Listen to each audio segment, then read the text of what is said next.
Hello,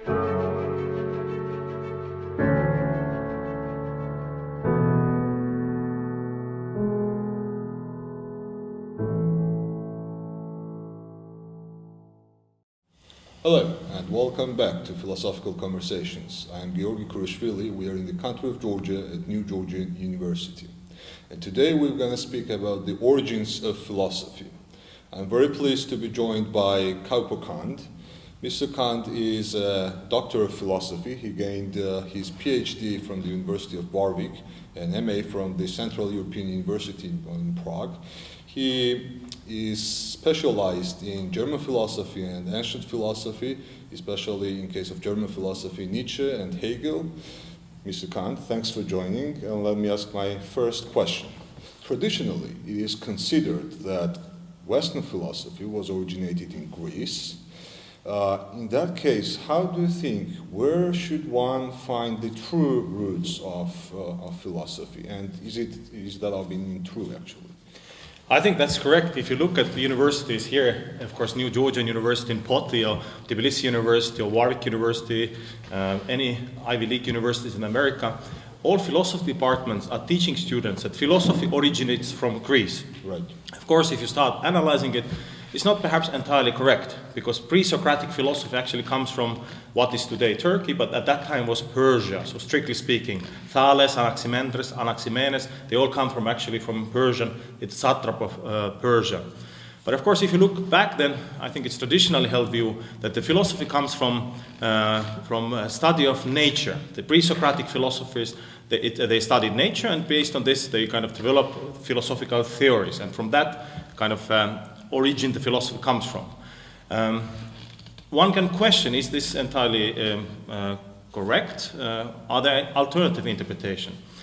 I would say that if one looks at the Greek philosophy at least, or Plato, Aristotle, one can see that the topics, what for example Plato is talking about, topics about in his dialogues, it's about love, about beauty, about war, about God. All these topics actually exist in today's world in Georgian sutras.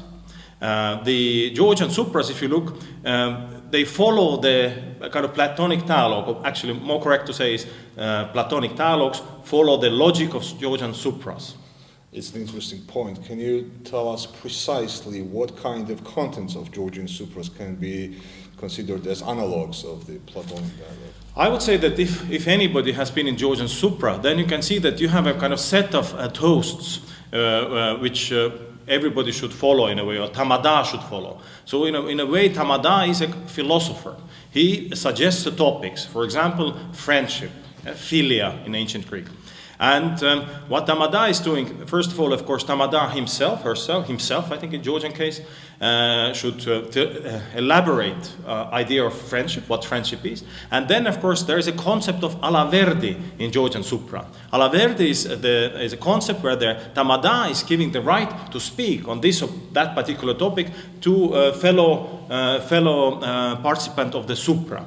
And then, of course, everybody or people who are given alaverdi have right then to provide forward the concept of, for example, friendship, yeah, right. What it is. And fundamentally, if one looks at the Plato's dialogue, for example, Grete Hippias or Phaedros, which is about the love, Phaedos, about the death, for example, or Symposium, of course, very famous, again about the love, then one can see that it's not so much unlike Georgian Supras today.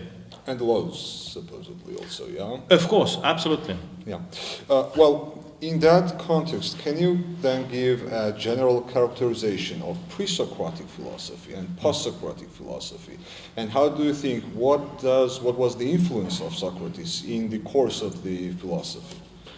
I think it's a generally held view that pre-Socratic philosophy, it comes from basically study of nature. It's physiologoi, physikoi, from Aristotle's time. Of course, if he thinks that philosophy actually doesn't come from study of nature, but philosophy originates from supras, from symposium, from the wine drinking, toasting, alaverti concept, then of course pre-Socratic philosophy is first of all significantly older the oral tradition at least, than we normally thought. And of course, again, if you look, when I started, I said about Persia, of course, at that point of time, Georgia, part of Georgia, what is today Georgia, was also satrap of Persian Empire. Yeah. So it comes from the same cultural, agricultural, if you want, space. I see. In case of ancient philosophy, we have two major figures, Aristotle and Plato. How do you think, what was the road which philosophy has chosen to develop, the Platonic one or the Aristotelian one? I think philosophy, of course, we know that they choose the road of Aristotle, fundamentally. But again, one can go back and look at the roots, the origin, the kind of, let's call it proto-philosophy, where Plato comes from and then ultimately Aristotle as well. And it's slightly simplified, of course, but fundamentally one can see the kind of line there, I would say, line of thought at least. That first, perhaps philosophy started with toasts, Alaverdi concept, with tamada, talking about friendship, love, beauty, war, peace, God, of course, ancestors, like in today's Georgian toast. And from there, of course, Plato took this oral tradition, wrote it down as a kind of in writing tradition. And then, of course, Aristotle, what Aristotle fundamentally did, he took the pure concept of friendship, concept of love, concept of beauty, and of course develop it from Plato's, from eidos or idea, what was in Plato already there. He kind of developed into, let's call it kind of philosophical science, so to speak. But the origin, if you track it down, I think it worked, I would say, from the initial oral tradition to the written tradition. Do you think that scientific character of philosophy, coming from Aristotle, somehow altered the true nature of philosophy, or not? I don't know. I would say that if one would like to see the true nature of philosophy, if one wants to see the proto-philosophy, how philosophy was before philosophy, then I think it still exists today. If Western philosophers would like to see it, I think they can come to Georgia, participate in Georgian Supra, and have a look. And I think that's probably how philosophy was before 2,700 years ago. And of course, if one links philosophy with supras and wine culture, and you know that the word wine, vino, in Georgian and oinos in ancient Greek and vino in Latin, they probably are same root, whether it comes from Georgia to Greece, from Greece to Italy. There are some philologists who claim it. So this is, if one tracks this. But then, of course, one can say that the philosophy stems from wine. Then you need to track down wine, where wine is coming from. And of course, we know now that recent archaeological evidence is saying that wine originates from this part of the world, Caucasus, South Caucasus part of the world, what is today known Georgia and Armenia, of course, as well.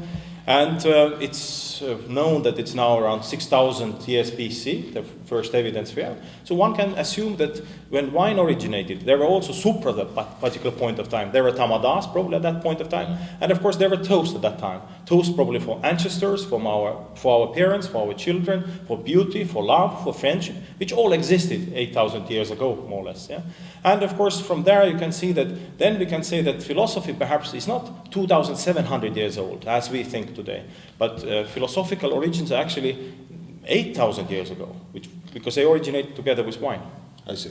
So if wine is a precondition for the intellectual relationship between humans, then what can we say about, for example, religion and other kind of stuff, which were also very important for the origination of philosophy as such? I would say if you look at even today's Georgian toast and tamadas and how it works, the culture of Alaverdi as well. Of course, Georgians very often start with a toast for gods. This is, at the moment, it's a Christian god. I guess pre-Christianity it was gods, whatever Georgians believed it. And I would guess even 8,000 years ago it was the same way. So I would assume that 8,000 years ago the first toast was also for God. Whoever those gods were, or God was.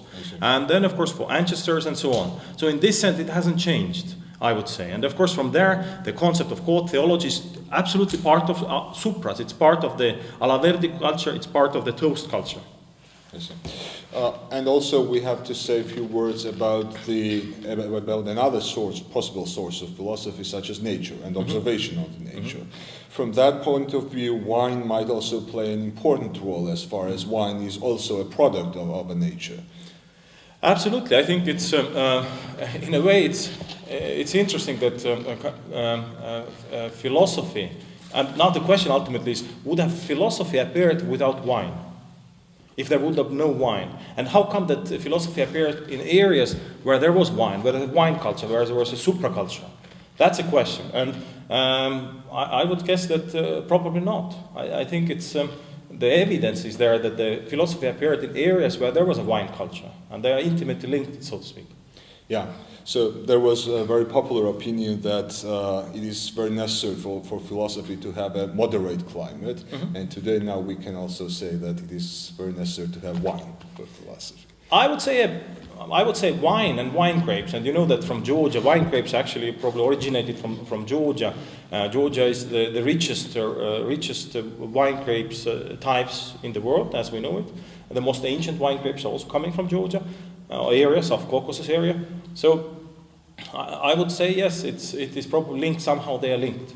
And of course, if one goes now further regarding the toast culture and the supraculture, it's fine, of course, but I would say I would differentiate with Dionysius and Apollonian kind of beginnings. Dionysian beginnings for me is kind of irrational. Yeah, it's kind of frenzy, it's bacchanalia and so on. Right. Georgian supras today, as we see, they are not irrational. Yeah, I think they are. They have elements of poetry. They have elements of I don't know, literature, if you want. Of course, it's an oral tradition only. But they're not irrational. So in this sense, I think philosophy is like this as well, perhaps. It has elements of of course, science, study of nature, so to speak, there, examination, what is friendship, for example, or what is love. At the same time, here in Georgian supras, good toastmasters, good tamadas, they are sought after, they are invited to weddings and so on, and they can't be irrational, yeah? They need to be eloquent. They need to be able to speak. They need to explain. Good toasts in Georgia are remembered, memorized. People repeat them. So I guess that's how things were perhaps also 8,000 years ago. I see. Kaupo Kand, thanks for your time and thanks for your interview. Thank you. My pleasure.